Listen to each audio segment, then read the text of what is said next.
Political और English literature में BA किया है। उसके This बाद call is now being recorded. इसके बाद सर 2001 से 2011 तक मैं पशुधन सहायक के रूप में पशुपालन विभाग में, और 2011 से वर्तमान तक मैं नर्स ग्रेड द्वितीय के पद पर मंडोर सैटेलाइट अस्पताल जोधपुर में कार्यरत हूँ। और मेरी हॉबी गोपालन है।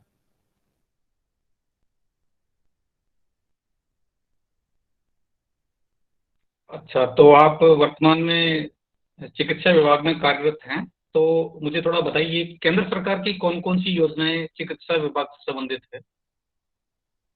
सर अभी हाल ही के बजट में जो घोषणा की है उसके बारे में पहले बताना चाहूँगा।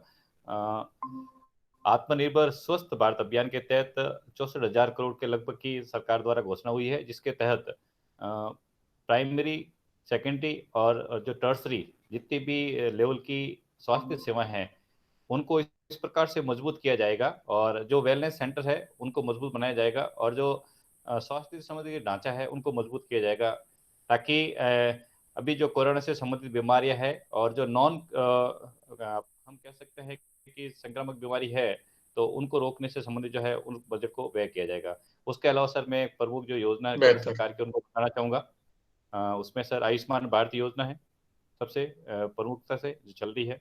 उसके अलावा सर प्रधानमंत्री मातृत्व योजना है, और उसके साथ प्रधानमंत्री जन औषधि योजना है जो स्वास्थ्य से संबंधित है। अच्छा, एक सुमन योजना करके है, उसके बारे में बताइए। माफी चाहूंगा सर, मुझे इसके बारे में भी जानकारी नहीं हो रही। अच्छा, ठीक है, कोई बात नहीं। राजस्थान सरकार की स्वास्थ्य विभाग से संबंधित फ्लैगशिप योजनाएं कौन कौन सी है? हाँ सर, राजस्थान सरकार की शुद्ध के लिए युद्ध, और मुख्यमंत्री निःशुल्क दवा योजना, मुख्यमंत्री निःशुल्क जांच योजना, राजस्थान सिलिकोसिस नीति, आयुष्मान भारत, राजस्थान स्वास्थ्य बीमा योजना, और इसके अलावा सर जननी शिशु सुरक्षा योजना, ये मुख्य रूप से है जो राजस्थान सरकार की योजना है। इंद्रधनुष योजना का नाम तो आपने काफी सुना होगा। अभी कौन सा फेज चल रहा है इसका?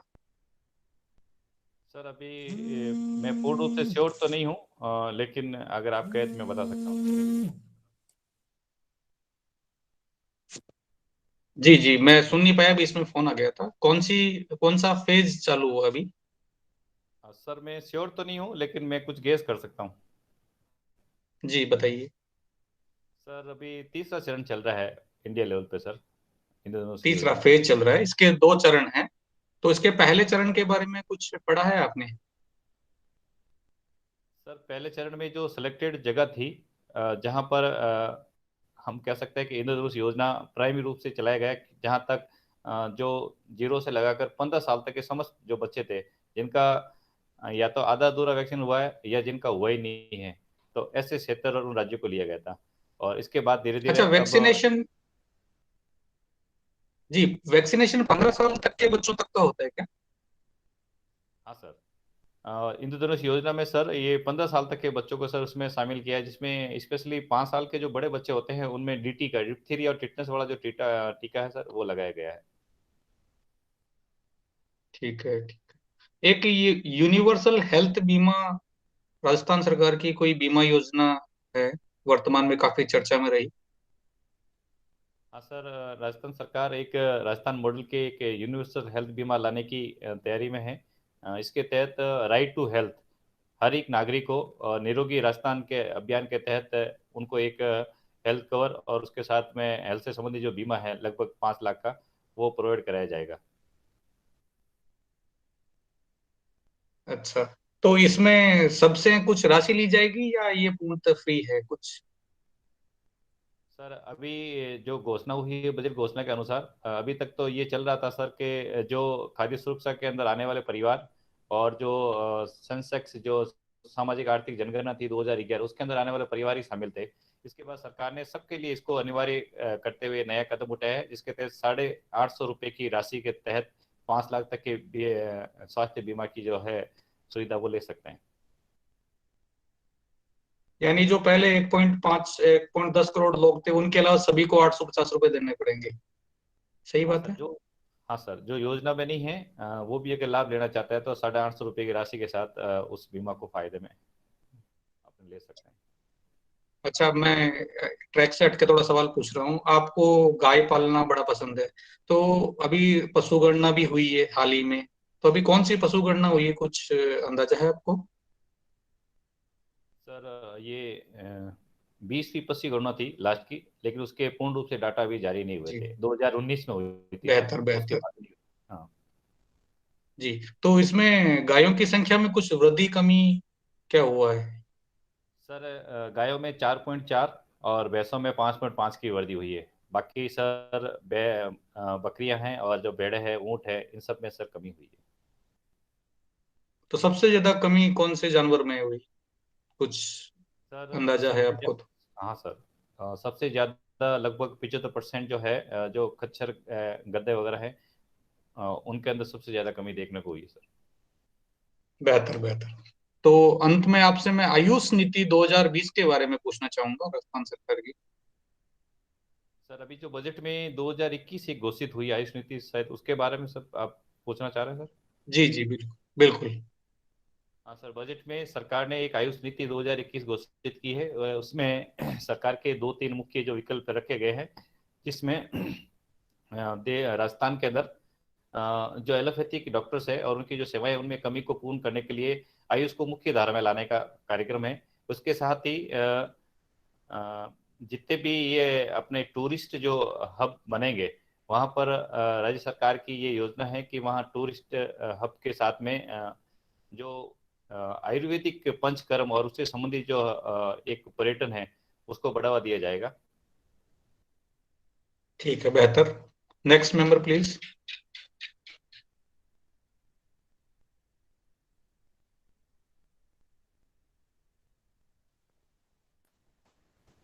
नेक्स्ट कौन, प्रिया जी है ना? हाँ। हेलो। हाँ, नमस्ते मैडम। मैं शुरू करूँ? नमस्ते सर। सर आप ये बताइए कि जो जोधपुर प्रजामंडल है उसके बारे में कुछ बताइए। मैडम, जोधपुर प्रजामंडल की स्थापना 1934 में बवरलाल सराफ और अन्य साथियों के सहयोग से शुरू हुई थी। और इसमें जो अन्य कार्यकर्ता के रूप में हम कह सकते हैं, जयनारायण व्यास और चांदमल चौराना, और ये भी शामिल थे। ठीक है, आप ये बताइए कि जो जोधपुर जिला है उसका राजस्थान की राजनीति में क्या योगदान रहता है। जोधपुर जो जिला है राजस्थान का द्वितीय महानगर के रूप में गिना जाता है। हाँ, माफी चाहूंगा, एक फोन आ गया था। जोधपुर का जो जिला है वो राजस्थान की द्वितीय राजधानी के रूप में गिना जाता है। शुरू से लेकर अगर अभी तक की बात करते हैं तो शुरुआत में जो स्वतंत्रता आंदोलन शुरू हुआ था, उसमें प्रजामंडल में योगदान करते थे। उसमें जयनारायण व्यास जो थे और जो दूसरे अन्य नेता थे, उनका प्रमुख योगदान रहा है। और राजस्थान में जो मुख्यमंत्री की अगर हम बात करते हैं तो शुरुआत जो मनोनीत के रूप में थे तो जयनारायण व्यास ही थे। और वर्तमान में हम देखते हैं तो जोधपुर से हमारे 3 बार मुख्यमंत्री के रूप में अभी श्रीमान अशोक जी चल रहे हैं। और इस प्रकार से जो दूसरे अन्य अगर पहलुओं में देखते हैं तो मथुरादास जो माथुर है, मुख्य सचेतक के रूप में रहे हैं, जो जोधपुर से थे।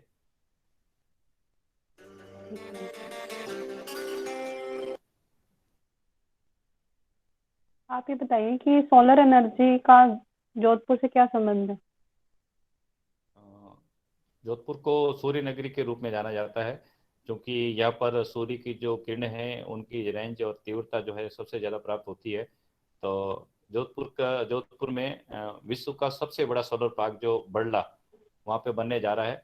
और वर्तमान में हम कह सकते हैं कि इंडिया लेवल में अगर सोलर एनर्जी प्राप्त होती है तो द्वितीय स्थान जो है राजस्थान का आता है। तो राजस्थान में जो द्वितीय स्थान आता है उसमें सबसे ज़्यादा योगदान जोधपुर का है, जहाँ फलोदी बड़ला के अंदर, बाप के अंदर और नौक जो बीकानेर है, यहाँ 3 जगह पे बहुत बड़े सोलर प्लांट है वो स्थापित हो रहे हैं। और आधा काम जो लगभग है वो शुरू भी हो चुका है। कितने मेगावाट की एनर्जी प्रोड्यूस कर रहा है जोधपुर। इसके बारे में श्योर नहीं हूँ मैडम, माफी चाहूँगा। ठीक है, आप ये बताइए कि जो वर्तमान में उत्तराखंड में जो भी राजनीतिक घटनाक्रम हुआ, तो क्या आपको ऐसा नहीं लगता कि जैसे पहले राज्यपाल के मामले में केंद्र सरकार हस्तक्षेप करती थी और वर्तमान में ये जो मुख्यमंत्री हैं वो भी अपने अनुसार नियुक्त किए जा रहे हैं, क्योंकि उन्होंने इस्तीफा लिया और वापस फिर अन्य व्यक्ति को अपॉइंट करवाया। तो वहाँ की जो चुनी हुई सरकार है या जनता का जो बहुमत था वो कहीं देखने को नहीं मिल रहा। तो आपके क्या विचार है इस बारे में? इसके बारे में मैं मैडम ये कहना चाहूँगा कि किसी भी राज्य के जो मुख्यमंत्री होता है वो किसी पार्टी के जो दल का नेता होता है, और दल का नेता उसके संबंधित जो एमएलए होते हैं उनके द्वारा ही तय होता है। तो अगर कोई मुख्यमंत्री अगर इस्तीफा देता है या कोई नए चुनाव में अगर चुनाव के रूप में नए दल के रूप में अगर स्थापित होता है, तो सेंट्रल लेवल से लगाकर राज्य की जो समस्त राजनीतिक हस्तक्षेप है उसके मद्देनजर ही कहा यह होता है। और चूंकि वो बहुमत दल का नेता होता है, तो ये पार्टी जो होती है उनके निर्णय होते हैं, उसमें उनकी जो हम कह सकते हैं कि जब विधानसभा पटल पे जब बात आती है उनको बहुमत सिद्ध करने की, तो अगर वो बहुमत सिद्ध कर पा रहे हैं, इसका हम कह सकते हैं कि वो एक नेता के रूप में सही साबित हुए। तो आप ये मानते हैं कि केंद्र का हस्तक्षेप बढ़ रहा है या नहीं? हाँ या ना में बताइए। अगर हाँ या ना में अगर बताना है तो मैडम मैं ये कहूँगा कि सेंटर से इसका हस्तक्षेप रहता है, क्योंकि पार्टी जो होती है सेंटर से जुड़ी हुई रहती है। ठीक है, आपसे मेरा क्वेश्चन है कि जो म्यांमार में अशांति हो रही है इसके भारत पे क्या प्रभाव पड़ रहे हैं? सॉरी मैडम, एक और वापस रिपीट क्वेश्चन। म्यांमार में जो अशांति है वर्तमान में, जो सैन्य मतलब जो भी तख्ता पलट हुआ है, सैन्य शासन स्थापित हुआ है, तो इसके भारत पे क्या प्रभाव है? मैडम भारत की जो पूर्व की देखो की जो नीति है उसका जो मार्ग है वो म्यांमार के रास्ते से होकर ही निकलता है। ऐसा हमारे पूर्व प्रधानमंत्री और हमारे जो विदेश नीति के अंदर देखा गया है। तो अगर हमारे जो पड़ोस के अंदर अगर इस प्रकार की स्थिति होती है तो ये भारत के लिए भी कहीं ना कहीं अनिश्चितता की स्थिति है। हम व्यापार के संदर्भ में देख सकते हैं, और वहाँ से जो कुछ लोग हम कह सकते हैं कि शरणार्थी के रूप में अगर यहाँ आते हैं तो वो समस्या पैदा हो सकती है। और दूसरी कोई भी ऐसी घटनाएं जो आतंकवादी से संबंधित हो या जो अन्य कोई घटना अगर तस्करी के रूप में मादक पदार्थों की है, तो उसके अंदर भी कुछ अनिश्चितता की स्थिति उत्पन्न हो सकती है। और हमारे लोकतांत्रिक देश के लिए भी ये जरूरी है कि हमारे पड़ोस में अगर अलोकतांत्रिक स्थिति होती है तो कहीं ना कहीं उसका प्रभाव मानसिक रूप से पड़ोस के जो लोग हैं उनके ऊपर भी देखने को मिल सकता है। अच्छा, ये international north south transport corridor क्या है? इसके बारे में श्योर तो नहीं हूँ, कुछ गैस कर सकता हूँ अगर आप इजाजत दें। बताइए। ये मैडम शायद चाइना और रूस मिलकर ऐसा कुछ कार्यक्रम बना रहे हैं जिसके अंदर मतलब नॉर्थ से साउथ तक के बीच में कॉरिडोर बनाया जाएगा देशों से होते हुए, और एक निर्बाध व्यापार और अ, हम आर्थिक गलियारे की बात कर सकते हैं। इससे ज़्यादा मैं श्योर नहीं हुआ। एक ये बताइए कि जो पोषण मिशन 2.0 है ये क्या है? माफ़ी चाहूँगा मैडम, श्योर नहीं उसके बारे में। ठीक है सर। नेक्स्ट मेंबर कौन है? Thank you madam. नमस्कार प्रेम सिंह जी। नमस्ते सर। आवाज आ रही है मेरी? हाँ सर, आवाज़ आ रही है।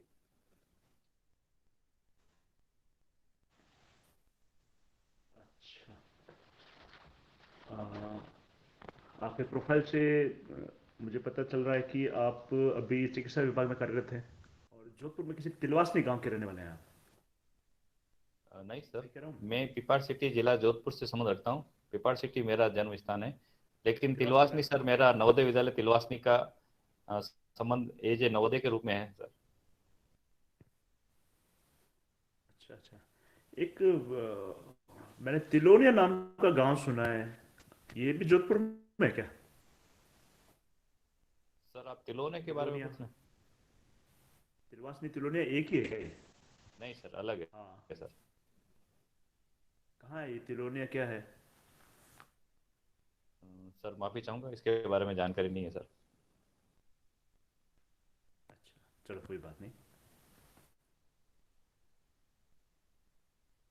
अभी आप कहाँ पर कार्यरत हो? सर वर्तमान में मैं सेटेलाइट अस्पताल मंडोर जोधपुर में कार्यरत हूँ। अच्छा अच्छा। आपके इसमें सबसे छोटा जो लेवल होता है सब सेंटर, और सब सेंटर के ऊपर पीएससी लेवल होता है। हाँ सर। सब सेंटर लेवल और पीएससी लेवल के लिए जो जनसंख्या का जो मापदंड है वो क्या है, आप बताएंगे? हाँ सर। जो पीएससी होती है वो 5,000 की जो जनसंख्या होती है अ, वहाँ पर मिनिमम के लिए, और अधिकतम जो होती है वो मतलब लगभग 30,000 तक भी हो सकती है, तो वहाँ पर एक पीएससी की स्थापना की जाती है। ये अलग अलग क्षेत्र, जो मैदानी क्षेत्र होते हैं, ये जो कुछ ऐसे दुर्गम स्थान होते हैं, तो वहाँ पर 5,000 की जनसंख्या पर भी पीएससी बनाई जा सकती है, और हर एक पीएससी के नीचे 5 से 6 हेड पोस्ट होते हैं, और हेड पोस्ट की संख्या उस क्षेत्र के हिसाब से अलग अलग निर्धारित होती है सर। अच्छा, हेड पोस्ट होते हैं या सब सेंटर होते हैं? Sir head post sub centre के रूप में ही है सर। इससे ज़्यादा मैं अभी सर इसके बारे में रिकॉल नहीं है सर। हेड पोस्ट और सब सेंटर एक ही होते हैं, इसका मतलब आप ये कह रहे हो? हाँ सर, मेरी जानकारी में सर इतना ही है, श्योर मैं नहीं हूँ सर। पीएससी पे स्टाफ के कौन कौन स्टाफ होता है? चलो कोई बात नहीं, मैं पूछ सर रहा हूँ पीएससी पर स्टाफ कौन कौन होता है? सर पीएससी पे प्राइमरी हेल्थ सेंटर पर कौन कौन स्टाफ होता है? हाँ सर, पीएससी पे सर 1 से 2 doctors, 2 medical staff nursing staff के रूप में, और 2 एएनएम्स होती है सर। और फिर उससे संबंधित जो है ऑफिशियल में यूडीसी, एलडीसी उनकी जो पोस्ट है, और बाकी फोर्थ क्लास भी होते हैं। अच्छा अच्छा अच्छा। वहाँ पर किस प्रकार की सेवाएं प्रदान की जाती है पीएससी पर? सर हाँ, पीएससी पे सर राज्य सरकार द्वारा संचालित समस्त जितनी भी बड़ी योजनाएं हैं उनका इनपुट देखने को मिल सकता है। जहाँ पर हम कह सकते हैं कि सर मुख्यमंत्री निःशुल्क जांच योजना हो, जहाँ पर सेलेक्टेड जो है उनकी जांचें होती है, क्योंकि वहाँ पर भी एलटी के रूप में लैब टेक्नीशियन होते हैं। और निःशुल्क दवा योजना में दवाएं मिलती है, और माता एवं शिशु जनिशुल्क योजना से संबंधित जो योजना है उनका लाभ भी वहाँ के क्षेत्र के समस्त व्यक्तियों को प्राप्त होता है सर। अच्छा अच्छा। मतलब प्राइमरी हेल्थ केयर वहाँ पर प्रोवाइड की जाती है। प्राइमरी हेल्थ सेंटर का जो नाम है प्राइमरी हेल्थ केयर से संबंधित है। हाँ सर। प्राइमरी हेल्थ केयर क्या है और इसके क्या क्या कंपोनेंट है? सर जो प्राइमरी हेल्थ केयर होती है उसमें हर एक व्यक्ति को जो प्राइमरी रूप में ऐसा ट्रीटमेंट मिले ताकि उनकी जो तत्काल जरूरत है उनको पूरा हो सके, और उनकी जो हम कह सकते हैं कि आगे की जो बीमारी की गंभीरता है उसको कम किया जा सके, और या हायर सेंटर तक उसको रेफर करने तक उनको जो सुविधा है वो एक पीएससी पे प्राप्त हो सके, वो समस्त प्रकार की सुविधा इसके अंदर शामिल की जाती है। कंपोनेंट क्या है इसके? सर माफी चाहूंगा, इसके बारे में मैं जानकारी कितने नहीं है सर। कंपोनेंट है, कंपोनेंट कौन कौन से हैं? सर अच्छा माफी चलो चाहूंगा, कोई इसके बात बारे में जानकारी नहीं। ऐसा सुनने में आता है कि एक पीएससी और छोटे लेवल पर जो चिकित्सा व्यवस्था है वो पैरामेडिकल स्टाफ के हाथ में होती है। पैरामेडिकल स्टाफ ही वहाँ पर प्रमुख होता है, और जो मेडिकल या जो एमओज है वहाँ पर या तो होते नहीं है या अपनी सेवाएं ढंग से दे नहीं पाते हैं या देते नहीं है। क्या आप भी इससे सहमत हो? सर ये बात तो पहले संभव हुआ करती थी, लेकिन वर्तमान परिस्थितियों में जितना डिजिटल युग है उसके अंदर सर स्टाफ की जो अटेंडेंस है बायोमेट्रिक से होती है वर्तमान को, अगर कोरोना को एक साल को छोड़ दे तो। और उसके अलावा जो मीटिंग्स है ऑनलाइन, जो वीसी है, और जो अलग अलग ब्लॉक सीएमओ जो होते हैं, ब्लॉक लेवल के जो अधिकारी होते हैं, तो उनकी जितनी भी योजना है और उनकी जो वीसी वगैरह होती रहती है, तो उसके अनुसार ये संभव हम नहीं कह सकते कि वहाँ पे केवल पैरामेडिकल स्टाफ ही होता है। ठीक है ठीक है ठीक है, मैं समझ गया। आजकल तो नहीं सुनने में आ रहा, लेकिन आपके जोधपुर में जो एमडीएम हॉस्पिटल और एमजीएच हॉस्पिटल, मतलब मेडिकल कॉलेज में अक्सर डॉक्टर हड़ताल पे जाया करते थे। अभी कोरोना के इस समय में तो उनका इम्पोर्टेंस बढ़ गई है और उन्होंने भी बहुत संवेदनशील तरीके से अपनी सेवाएं दी है। लेकिन डॉक्टर का ये बार बार हड़ताल पे जाना, आप इसको कैसे देखते हैं? क्या ये औचित्यपूर्ण है? सर हड़ताल पे सर जो केवल रेजिडेंट डॉक्टर्स होते हैं वो एक विशेष मांगों को लेकर उनकी जो कुछ अगर कंपोनेंट के रूप में अगर वो बात करते हैं, तो अगर वो उनको नहीं मिलती है या मरीजों के साथ उनका कोई कथित व्यवहार ऐसा हो जाता है, और इस प्रकार की कंडीशन में सर वो कई बार हड़ताल पे चले क्या ये जाते हैं। औचित्यपूर्ण है क्या? आप मुझे एक लाइन में बताएं, क्या ये डॉक्टर्स का हड़ताल पे जाना औचित्यपूर्ण है? सर कतई औचित्यपूर्ण क्या नहीं है हड़ताल सर। की जा सकती है डॉक्टर्स द्वारा? सर नहीं की जानी चाहिए। अच्छा अच्छा, मतलब वो जो हड़ताल करते हैं वो अनैतिक है, उनको हड़ताल नहीं करनी चाहिए। हाँ सर, कंप्लीट हड़ताल किसी सूरत में नहीं होनी चाहिए। आप 2 घंटे का बहिष्कार या काली पट्टी बांधकर इस प्रकार के विरोध भी जताकर अपना एक प्रमुखता से अपने विचार को रख सकते हैं। अच्छा, आप इन हड़तालों को रोकने के लिए, अगर आप प्रशासक अगर नियुक्त किए जाते हैं, अगर चिकित्सा सचिव अगर आप बनाए जाते हैं, तो इन हड़तालों को रोकने के लिए क्या क्या कदम आप उठाएंगे? तो इसके संदर्भ में पहले मैं ये कहना चाहूँगा कि अभी राजस्थान सरकार के अंदर और पूरे अगर राष्ट्रीय स्तर पर भी देखते हैं तो मेडिकल की स्पेशल डॉक्टर्स की बहुत भारी कमी है। वैकेंसी के अनुसार डॉक्टर्स अवेलेबल नहीं है।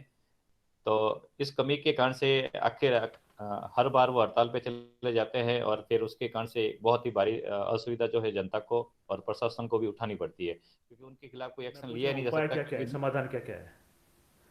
इसके समाधान के लिए समाधान सर आप मुझे एनलिस्ट करें, बस लिस्ट बताएं मुझे समाधान की। ठीक है सर, ज़्यादा से ज़्यादा जो है जिला लेवल पे मेडिकल कॉलेज खोलकर डॉक्टरों की संख्या बढ़ाई जाए और इनकी ट्रेनिंग से शुरुआत से ही एक बॉन्ड भरा जाए ताकि उसमें लिखा जाए कि वो किसी सूरत में हड़ताल पे नहीं जाए। और उसके अलावा जो ऐसे पैरामेडिकल स्टाफ जो काफ़ी सीनियर हो जाते हैं तो उनको कुछ स्पेशल ऐसे प्रशिक्षण कराया जाए ताकि उनकी अनुपस्थिति में वो अच्छे से चिकित्सा व्यवस्था को देख सकें।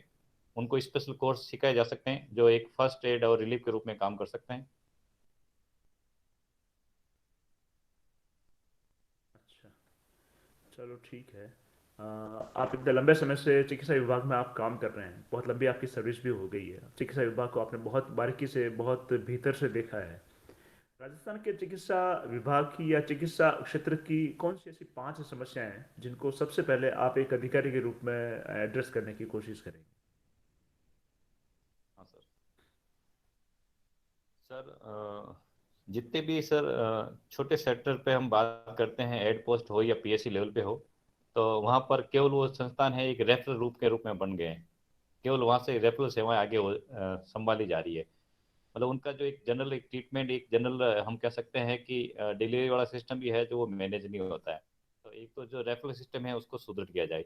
दूसरे, समय अनुसार जो है पैरामेडिकल्स और जो डॉक्टर्स है उनका एक रिफ्रेशर कोर्स होना चाहिए और जो नई नई टेक्निक्स और ट्रेनिंग्स होती है उनका कार्यक्रम होना चाहिए, क्योंकि इनके अभाव में सर वो रेफरल सेवाएं नहीं होंगे। तीसरी जो सबसे बड़ी जो आप असुविधा है वो देखने को ही आप मिलती है। सलाह दे रहे हैं, मैं आपसे समस्याएं पूछ रहा हूँ। हाँ आप सर। सलाह बता रहे हैं, आप उपाय बता रहे हैं, मैं आपसे समस्याएं पूछ रहा हूँ। हाँ सर, मैं माफ़ी चाहूँगा सर। हाँ सर, एक तो सर रेफरल हॉस्पिटल के रूप में छोटे सेंटर बन के रह गए हैं। दूसरा, आमजन को जो समस्त प्रकार की सुविधा है वो पूर्ण रूप से प्राप्त नहीं हो पाती है टेक्निकल के अभाव में। तीसरा सर, हम कह सकते हैं कि योजनाओं का दायरा तो क्या इतना एक ज़्यादा है छोटे से कि वहाँ। गांव के लेवल पर मेडिकल कॉलेज खोल दी जाए? मैं कह रहा हूँ, तो नहीं क्या एक सर। छोटे से गांव के लेवल पर मेडिकल कॉलेज खोल दी जाए? नहीं सर, थोड़ा क्या चाहते हैं आप? सर मैं ये चाहता हूँ कि सर कुछ जो पैरामेडिकल स्टाफ है, जैसे अभी हाल ही में सीएमएचओ की जो भर्ती हो रही है, तो उनमें कुछ इस प्रकार की वोकेशनल ट्रेनिंग हो जानी चाहिए ताकि जो विशेषज्ञ है उनकी कुछ जो कमी है वो पूरी हो सके। और तीसरा सर, जो स्टाफ है और और डॉक्टर्स बताएं है। मुझे साहब। हाँ सर, एक समस्या मैं और बताना चाहूँगा सर। जो डॉक्टर्स और स्टाफ्स हैं उनका क्लिनिकल वर्क इतना ज़्यादा बढ़ गया है कि जो मेन जो टेक्निकल काम है उसके अंदर सर कई बार ध्यान है वो स्थिति है वो गंभीर हो जाती है, क्योंकि एक दो स्टाफ तो सर वहीं लगे रहते हैं इतनी सारी योजना और उनको जो फॉर्मेलिटीज होती है उनको पूरा करने के अंदर।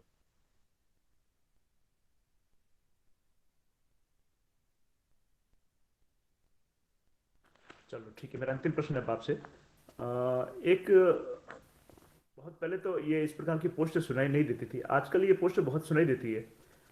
डीपीएम, यूपीएम, बीपीएम, डीएससी, ये क्या है? चिकित्सा विभाग में इन पोस्टों के बारे में बहुत सुनाई देता है आजकल, ये क्या पोस्ट है? सर माफ़ी चाहूँगा सर, मुझे अभी रिकॉल नहीं हो पा रहा है।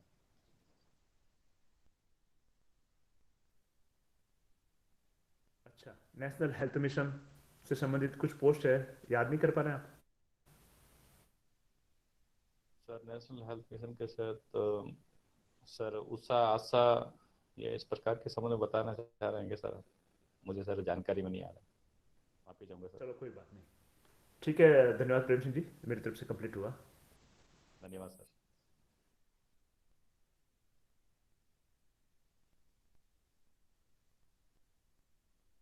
फीडबैक स्टार्ट करें, मैं करूं? जी हाँ सर। प्रेम सिंह जी, जैसे कि आपने आज इंटरव्यू दिया, आपके फैक्ट्स बड़े सदैव थे, अच्छे लगे, और आपके विचार थे लगभग वैसे ही थे जैसा मैंने आंसर लिखे हुए थे, तो काफी नजदीक पहुंच गए जैसा मैं सोच रहा था उसके। मैं केवल 4 कमियों की तरफ इंगित करना बहुत चाहूंगा आपका ध्यान। पहला तो जैसे आपका सिटिंग पोस्चर है, क्योंकि भले ही ये इनफॉर्मल हो, आपको जैसे हम टेबल पे बैठे हैं तो उस तरीके से रहेंगे तो आपका प्रभाव और ज्यादा बढ़ेगा। दूसरा था, एक सुमन योजना के बारे में पूछा था मैंने। इसका पूरा नाम है सुरक्षित मातृत्व आश्वासन कार्यक्रम। क्योंकि चिकित्सा विभाग की किसी भी योजना के अंदर आप ये कहेंगे कि सर इसके बारे में मुझे भी जानकारी नहीं है, तो थोड़ा सा उसमें दिक्कत रहेगी। ये गर्भवती महिलाओं के प्रसव से लेके 6 माह तक और उनके नवजात बच्चों का मुफ्त इलाज करने की योजना है केंद्र सरकार।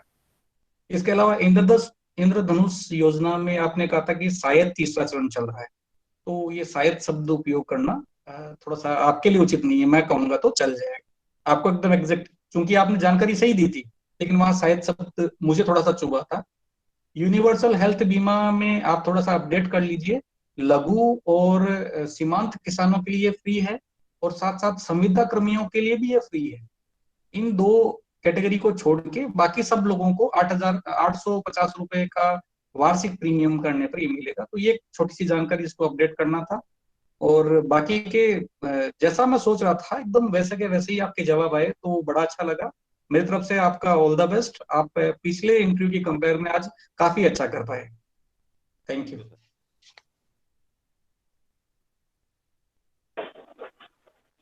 Hello madam.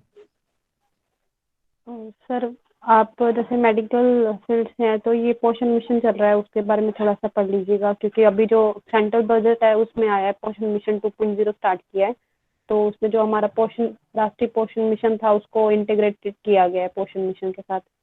एक जो म्यांमार था वो आपने सही बताया। इंटरनेशनल नॉर्थ साउथ कॉरिडोर के बारे में जो पूछा था ना मैंने, उसमें चाइना नहीं है, तो उसको काउंटर करने के लिए हम बना रहे हैं इंटरनेशनल नॉर्थ साउथ कॉरिडोर। इसके बारे में आप थोड़ा सा देख लीजिएगा। और एक जो सोलर एनर्जी वाला जोधपुर की क्षमता कितनी है। बाकी सर मुझे आपका सही लगा। Thank you. Thank you sir.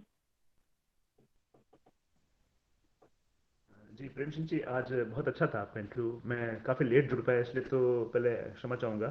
पूरा इंटरव्यू मैं आपका नहीं सुन पाया, लेकिन जितना मैंने सुना बहुत अच्छा आप था। बहुत वापिस अच्छी तरह से आप बहुत वापिस प्रभावी तरीके से उत्तर वाप, दे रहे थे। वापिस सर रिकॉर्डिंग जरूर सुनना, उसमें कुछ योजनाएं थी जो मैंने बताई है, तो शायद उसमें अगर कुछ कमी होता आप मेरे को जरूर बताना, कि हम एक ही फील्ड से हैं, तो मैं चाहूँगा कि आप जरूर सुने एक बार, ताकि हम आपस में डिस्कशन कर जी सकें। मैं जरूर सुनूंगा सर। अभी सर आप जरूर अपने बारे सुनूंगा में सर। बताएं सर, मेरे में क्या कमी चल रही है। हाँ सर, ये मैंने जो क्वेश्चन पूछे काफ़ी बेसिक क्वेश्चन थे, तो इन पे अपन को उत्तर देना ही पड़ेगा सर। अ, ये हमारे रोज के हमारे काम से सीधे सीधे जुड़े हुए हैं।